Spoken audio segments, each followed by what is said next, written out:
Hello friends, I am Yash from Indian student group YouTube channel.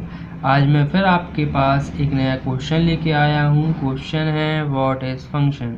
आज हम function के बारे में समझेंगे कि मैथमेटिक्स में फंक्शन का क्या यूज़ है, मैथमेटिक्स में हम फंक्शन की सहायता से किन किन चीज़ों का प्रयोग कर सकते हैं और इसकी क्या वर्किंग प्रोसीजर है, यानी हम इसकी मदद से किन किन चीज़ों को फाइंड कर सकते हैं, ये क्या हेल्प करता है। ठीक है, चलिए आइए देखते हैं फंक्शन क्या है और इसका क्या यूज़ है। ठीक है, जैसा कि हमें पता है कि हम y इक्वल एफ एक्स लिखते हैं। अब एफ एक्स है क्या? एफ एक्स एक फंक्शन को डिनोट करता है और x जो है उसकी जगह पे हम डिफरेंट एक्स वाई जेड कुछ भी लिख सकते हैं। यदि फंक्शन x के टर्म में है तो हम एफ एक्स लिखेंगे, यदि फंक्शन y के टर्म में है तो हम इसको एफ वाई करके लिखेंगे, यदि फंक्शन z के टर्म में है तो हम इसको एफ जेड करके लिखेंगे। एग्जाम्पल के लिए हम इसको मान लेते हैं कि y इक्वल एफ एक्स है और एफ एक्स इक्वल जो फंक्शन है वो एक्स स्क्वायर है। यदि ये फंक्शन z के टर्म में होता तो हम इसको ऐसे लिख सकते थे y equal F Z equal Z square. यदि फंक्शन एक्स जेड के टर्म में होता तो हम इसको ऐसे लिख सकते थे F x plus Z equal x plus Z का स्क्वायर। ठीक है, तो आप समझ गए होंगे कि एफ एक्स है, एफ जेड है, वो सिर्फ ये रिप्रेजेंट करता है कि जो हमारा फंक्शन है वो किस चीज़ के टर्म में, यानी एक्स के टर्म में है, वाई के टर्म में या जेड के टर्म में। और एफ एक्स जो है हमेशा किसके इक्वल होता है? वाई के इक्वल होता है। अब बात यह है फंक्शन होता क्या है, फंक्शन का क्या यूज़ है। तो हम आपको बता दें, फंक्शन की सहायता से हम ग्राफ बना सकते हैं। ग्राफ यानी कर्व, जो कि डिफरेंशिएशन में बहुत यूज़ होता है। डिफरेंशिएशन में, इंटीग्रेशन में ग्राफ का बहुत यूज़ होता है। और फंक्शन जो है इंटर के स्टार्टिंग में ही है फंक्शन, तो फंक्शन वो वहाँ एक अलग चैप्टर है। लेकिन मैं यहाँ ये बताना चाहता हूँ कि आखिर में इंजीनियरिंग मैथमेटिक्स जो हमारी होती है उसमें ग्राफ का यूज़ बहुत ज़्यादा होता है। और हमें इंटर में भी ऐसे कई चैप्टर्स आएंगे, इसमें ग्राफ को हमें ड्रॉ करना पड़ेगा। तो हम कैसे ग्राफ को ड्रॉ कर सकते हैं, चलिए हम आइए देखते हैं ग्राफ को हम कैसे ड्रॉ करते हैं। मैं एक फंक्शन लेता हूँ जो कि हमने लिया हुआ है, उसी को मैं आगे बढ़ाता हूँ। मान लीजिए कि y इक्वल जो है वो एफ एक्स है और एफ एक्स इक्वल है एक्स स्क्वायर। अब हम क्या करेंगे, x की डिफरेंट वैल्यूज़ पुट करने पे हमें y की जो है वो डिफरेंट वैल्यूज़ मिलेंगी। तो मान लीजिए हम इसको लेट कर लेते हैं, let y equal x square. x equal 1 पर जो y की वैल्यू होगी वो 1 आएगी। क्यों आएगी? क्योंकि जब हम x की जगह 1 पुट करेंगे तो 1 का स्क्वायर 1 हो जाएगा। x इक्वल जब हम 2 पुट करेंगे तो x की जगह यहाँ पे 2 रखा जाएगा और 2 का स्क्वायर क्या हो जाएगा? 4 हो जाएगा। और ये किसके इक्वल हो जाएगी? y के। तो ये y की वैल्यू आ जाएगी। अगर आपको सॉल्विंग प्रॉब्लम है तो आप देख सकते हैं y इक्वल एक्स स्क्वायर है, x की जगह 1 रखोगे तो 1 का स्क्वायर, और 1 का स्क्वायर 1 होता है, इसलिए y इक्वल 1 हो जाएगा। अगर हम x की जगह 2 रखेंगे तो y इक्वल 2 का स्क्वायर हो जाएगा x की जगह, और ये 4 हो जाएगा इक्वल टू y की वैल्यू 4 हो गई। अगर हम x की जगह पे अब 3 रखते हैं तो y की वैल्यू 9 हो जाएगी। आप समझ सकते हैं इजीली।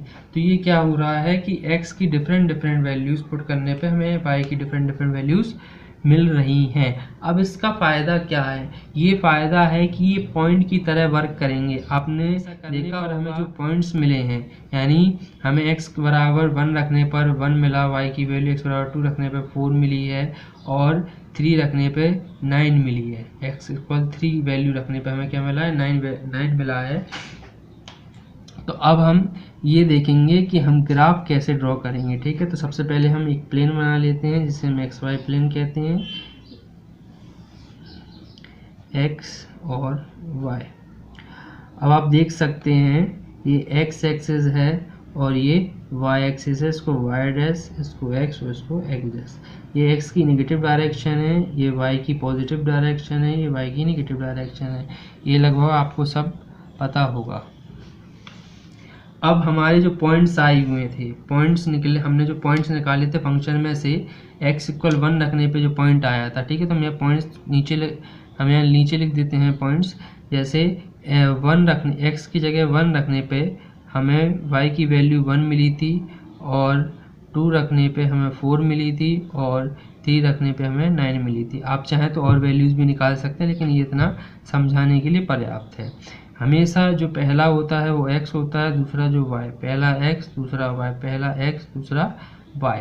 तो आप देख सकते हैं हमारे सामने पॉइंट बन गए कि x इक्वल 1 पे y की वैल्यू 1 है, x इक्वल 2 पे y की वैल्यू 2 है, और x इक्वल 3 पे y की वैल्यू भी जो है वो क्या है, 3 है। अब इन पॉइंट्स को हम इस ग्राफ में नोट करते हैं और देखते हैं क्या होगा। अगर हम x इक्वल 1 y इक्वल 1 लेंगे, तो मान लीजिए यहाँ 1 है और यहाँ 1 है, तो ये पॉइंट जो है वो इन दोनों के बीच में आएगा काटते हुए, तो ये पॉइंट यहाँ आ जाएगा, ठीक है। आपको ये कट नहीं करना है, सिर्फ आपको इन दोनों के बीच में रखना है। यहाँ से भी 1, यहाँ से भी 1 होना चाहिए, और यहाँ से भी 1 होना चाहिए। अगर ये 1 है और ये 1 है, इसके बाद आता है 2, तो x के बाद आता है 2। अब 2 पॉइंट यहाँ होगा, और जो y की वैल्यू है 4 है, तो y की वैल्यू आप 4 तक जाएंगे, यानी 1 2 3 4। मान लीजिए 4 यहाँ पे है, तो 4 यहाँ पे है, तो हम इसको यहाँ से मिलाएंगे और 4 तक जाएंगे और पॉइंट हमें मिल जाएगा, यानी हम 4 से ऊपर और 2 से आगे नहीं जा सकते। इसके बाद है x इक्वल 3। मान लीजिए x इक्वल 3 यहाँ है, x इक्वल 3 यहाँ है, x की वैल्यू 3 यहाँ होगी, y की वैल्यू 9 है, तो मान लीजिए जो y की वैल्यू है वो 9 यहाँ पे है। हम इसको और बढ़ा देते हैं, जो y की लाइन है वो थोड़ी और हम आगे बढ़ा देते हैं, और फिर हम देख सकते हैं कि जो y है इक्वल 9 है, तो y की इक्वल 9 है, तो मान लीजिए यहाँ पे जो है 9 है। अगर यहाँ पे 9 होगा तो हम देख सकते हैं, तो हमें एक पॉइंट मिल जाएगा जो कि यहाँ होगा, तो 3 और 9 तक हम जाएंगे, तो ये हमें यहाँ मिल जाएगा। अगर अब हम ये सारे पॉइंट 0 से लेके मिलाते हैं तो एक लाइन ड्रॉ हो जाएगी, आप देख सकते हैं ये एक लाइन ड्रॉ हो जाएगी। इस लाइन को हम कह सकते हैं कर्व, यानी ग्राफ। अब अगर हम x की नेगेटिव वैल्यूज़ लेंगे तो हमें y की पॉजिटिव वैल्यूज़ ही मिलेंगी। यदि हम x इक्वल -1 लेंगे तो हमें y इक्वल +1 ही मिलेगा। तो आप देख सकते हैं कि x की नेगेटिव वैल्यूज़ रखने पर भी हमें y की क्या मिल रही है, पॉजिटिव वैल्यूज़ मिल रही हैं, तो उससे भी क्या मिलेगा, हमें पॉइंट मिलेंगे। जैसा कि हम देखते हैं x इक्वल -1 तो y हमें क्या मिलेगा, +1, x इक्वल -2 तो y हमें क्या मिलेगा, +4, x इक्वल -3 तो हमें y क्या मिलेगा, +9। अगर आप समझना चाहते तो आप यहाँ देख सकते हैं, मैं आपको यहाँ दिखा सकता हूँ कि ये जो वैल्यूज़ हैं, यानी एक्स स्क्वायर की जगह अगर हम नेगेटिव रखेंगे, जैसे हमने x की जगह -1 रखा, तो -1 का स्क्वायर जो है वो +1 हो जाएगा, और -2 का स्क्वायर जो होगा वो +4 हो जाएगा, -3 का स्क्वायर जो है वो 9 हो जाएगा। यानी y की वैल्यू सेम रहेंगी, x की वैल्यूज़ क्या हो जाएंगी, चेंज हो जाएंगी। तो हमारे पास जो है वो 3 नए पॉइंट्स निकल के आ जाएंगे। हमारे पास क्या होगा, 3 नए पॉइंट्स निकल के आ गए हैं, -1 1।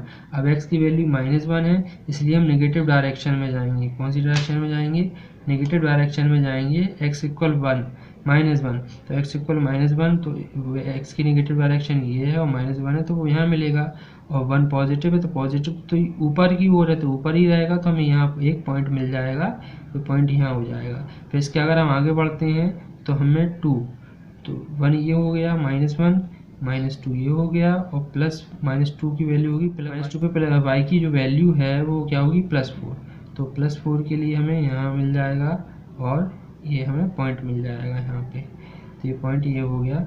अब चाहो अगर स्टार्टिंग में कंफ्यूज होता है तो आप लाइन ड्रॉ कर सकते हैं, पहला लाइन ड्रॉ करेंगे जहाँ पे कट करेगा वहीं पे पॉइंट होगा -2, -4, और -2, 4 को हम मिला देंगे।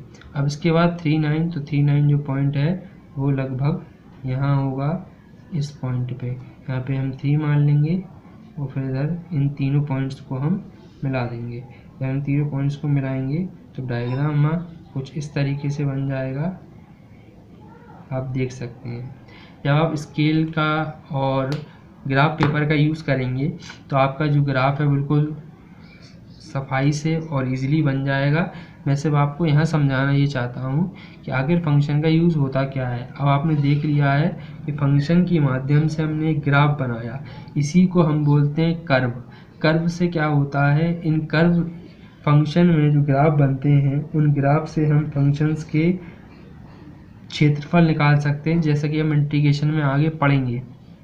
डिफरेंशिएशन में हम पढ़ेंगे कि कर्व से किस तरीके से हम उसकी स्लोप ज्ञात कर सकते हैं। स्लोप मतलब उसका कोण, के फंक्शन से किसी स्पर्श रेखा का झुकाव क्या है, कैसे डिफरेंशिएशन का यूज़ करेंगे और डिफरेंशिएशन के फॉर्मूले को प्रूव भी करेंगे। तो आप समझ गए होंगे कि फंक्शन का यूज़ क्या है। फंक्शन की सहायता से हम ग्राफ बना सकते हैं और डिफरेंट वैल्यूज़ पुट करके पॉइंट्स निकाल सकते हैं। पॉइंट निकालने के बाद फिर हम उसे एक्स वाई प्लेन में पुट करेंगे। पुट करने के बाद सारे पॉइंट्स जो हैं वो हम मिला देंगे तो एक कर्व बन जाएगा, ग्राफ बन जाएगा। उसकी मदद से हम डिफरेंट वर्क्स कर सकते हैं। ये बहुत इम्पॉर्टेंट है, बहुत बच्चों को नहीं पता होता है कि फंक्शंस का काम क्या है, और ये इंजीनियरिंग में ज़्यादा यूज़ होता है और आगे आने वाली मैथमेटिक्स में फंक्शन का बहुत बड़ा योगदान होगा, ग्राफ्स का बहुत योगदान होगा। मैथमेटिक्स में कई प्रकार के बहुत इम्पोर्टेंट ग्राफ्स होते हैं, वो भी मैं आपको धीरे धीरे बताता जाऊँगा। ठीक है फ्रेंड्स, अगर आपको वीडियो पसंद आई हो तो लाइक कीजिए, शेयर कीजिए, कमेंट कीजिए।